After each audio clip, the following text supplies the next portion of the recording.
76 ವರ್ಷದ ಸಂಸದ ಶ್ರೀನಿವಾಸ್ ಪ್ರಸಾದ್ ಅವರು ಇನ್ನಿಲ್ಲ. ಅನಾರೋಗ್ಯದಿಂದ ಬಳಲ್ತಾ ಇದ್ದ ಶ್ರೀನಿವಾಸ್ ಪ್ರಸಾದ್ ವಿಧಿವಶರಾಗಿದ್ದಾರೆ ಮಧ್ಯರಾತ್ರಿ 1:20 ಸುಮಾರಿಗೆ.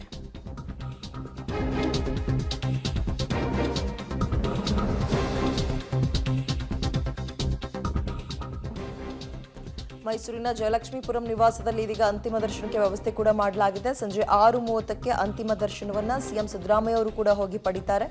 ಇನ್ನು ಪಾರ್ಥಿವ ಶರೀರದ ಅಂತಿಮ ದರ್ಶನವನ್ನ ಈಗಾಗಲೇ ಗಣ್ಯರು ದರ್ಶನ ಪಡೆಯೋಕೆ ಶುರು ಮಾಡಿದ್ದು. 76 ವರ್ಷ ವಯಸ್ಸಾಗಿತ್ತು.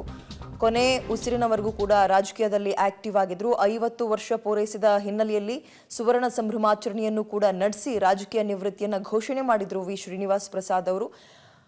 ಇದೀಗ ಅನಾರೋಗ್ಯದಿಂದ ಬಳಲ್ತಾ ಇದ್ದ ಶ್ರೀನಿವಾಸ್ ಪ್ರಸಾದ್ ಅವರು ನಿನ್ನೆ ಮಧ್ಯರಾತ್ರಿ 1:20 ಸುಮಾರಿಗೆ ಹಠಾತ್ ಹೃದಯಾಘಾತದಿಂದ ಸಾವನ್ನಪ್ಪಿದ್ದಾರೆ. ಇದೀಗ ಗಣ್ಯರ ದಂಡೆ ಅವರ ನಿವಾಸದ ಬಳಿ ಬರ್ತಾ ಇದ್ದು ಅಂತಿಮ ದರ್ಶನವನ್ನ ಪಡಿತಾ ಇದ್ದಾರೆ. ತೀರಾ ಮೊನ್ನೆ ಕೂಡ ರಾಜಕೀಯ ವಿಚಾರದಲ್ಲಿ ಸುದ್ದಿಯಲ್ಲಿದ್ರು ಶ್ರೀನಿವಾಸ್ ಪ್ರಸಾದ್ ಅವರು.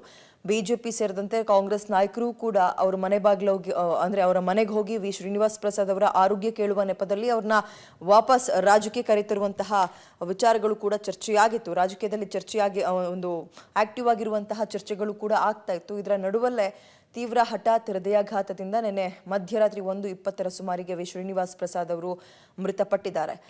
ಕಿಡ್ನಿ ಸಮಸ್ಯೆ ಸೇರಿದಂತೆ ಶುಗರ್ನಿಂದಲೂ ಕೂಡ ಬಳಲ್ತಾ ಇದ್ರು ಶ್ರೀನಿವಾಸ್ ಪ್ರಸಾದ್. ಅವರ ಅಗಲಿಕೆ ವಿಷಾದದ ಸಂಗತಿ. ರಾಜಕೀಯ ಕ್ಷೇತ್ರದಲ್ಲಿ ಒಂದು ಧ್ರುವತಾರೆಯಾಗಿ ಸೇವೆಯನ್ನು ಸಲ್ಲಿಸಿದಂಥವರು. ಅವರು ವಿದ್ಯಾರ್ಥಿ ದಿವಸಗಳಿಂದಲೂ ಕೂಡ ನಾಯಕತ್ವದ ಗುಣಗಳನ್ನು ಮೈಗೂಡಿಸಿಕೊಂಡಿದ್ದಂಥವರು. ಅವರು ಯಾವುದೇ ಹಿನ್ನೆಲೆಗಿಂತ ಹೆಚ್ಚಾಗಿ ಅವರ ಸ್ವತಃ ಪ್ರತಿಭೆಯಿಂದ ರಾಜಕೀಯ ಕ್ಷೇತ್ರವನ್ನು ಪ್ರವೇಶಿಸಿ ರಾಜಕೀಯ ಕ್ಷೇತ್ರದಲ್ಲಿ ಅನೇಕ ರೀತಿಯ ಸೇವೆಯನ್ನು ಸಲ್ಲಿಸಿದರು. ಅವರು ನಂಬಿದಂತಹ ಒಂದು ಸಾಮಾಜಿಕ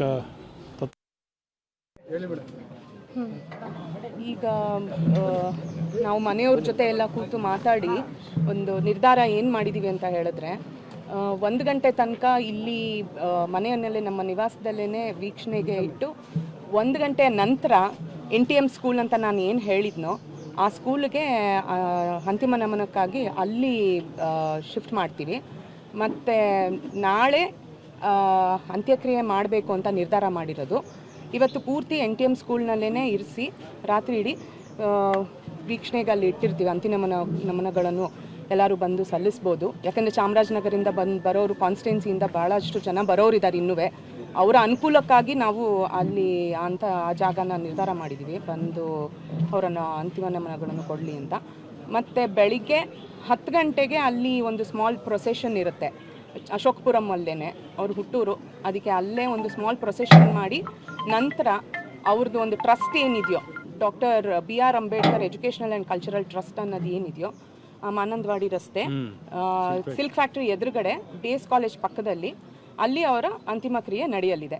ಅದು ಬಂದು ಪ್ರೊಸೆಷನ್ ಆದಮೇಲೆ 1 ಗಂಟೆಗೆ ಅಲ್ಲಿಗೆ ಬಂದು 1 ಗಂಟೆ ನಂತರ ಅಂತಿಮ ಕ್ರಿಯೆಯನ್ನು ಮಾಡಲಾಗುತ್ತದೆ. ಬೌದ್ಧ ಧರ್ಮಕ್ಕೆ ಅವ್ರು ಆಲ್ರೆಡಿ ಬುದ್ಧನೆಡೆಗೆ ಮರಳಿ ಮನೆಗೆ ಅಂತ ಹೇಳಿ ಬಂದಿತ್ತಲ್ಲ, ಅದು ಕನ್ವರ್ಟ್ ಆಗಿದ್ರು. ಬುದ್ಧಿಸ್ಟ್ ಬೌದ್ಧ ಧರ್ಮಕ್ಕೇನೆ ಅವರು ಕನ್ವರ್ಟ್ ಆಗಿದ್ರಿಂದ ಅವರ ಆಸೆ ಪ್ರಕಾರ ನಾವು ಅದೇ ರಿಚುವಲ್ಸ್, ಬುದ್ಧಿಸ್ಟ್ ರಿಚುವಲ್ಸನ್ನೇ ಮಾಡೋದಕ್ಕೆ ಡಿಸೈಡ್ ಮಾಡಿಬಿಟ್ಟಿದ್ದೀವಿ. ಹಾಗಾಗಿ ಥ್ಯಾಂಕ್ ಯು. ಪ್ರತಿಮಾ ಶ್ರೀನಿವಾಸ್ ಪ್ರಸಾದ್ ಅವರ ಮಗಳು ಇದೀಗ ಒಂದು ಸಮಯದ ಮಾಹಿತಿನ ಕೊಟ್ಟಿದ್ದಾರೆ. ಮಧ್ಯಾಹ್ನ 1 ಗಂಟೆ ತನಕ ಕೂಡ ನಮ್ಮ ಮನೆಯಲ್ಲೇ ಅಂತಿಮ ದರ್ಶನಕ್ಕೆ ವ್ಯವಸ್ಥೆಯನ್ನು ಮಾಡಿದ್ದೀವಿ. ಗಣ್ಯರು ಬರ್ತಾ ಇದ್ದಾರೆ. ಮಧ್ಯಾಹ್ನದ ನಂತರ NTM ಸ್ಕೂಲ್ನಲ್ಲೂ ಕೂಡ ಅಂತಿಮ ದರ್ಶನಕ್ಕೆ ವ್ಯವಸ್ಥೆ ಮಾಡಿದ್ದೀವಿ ಅಂತ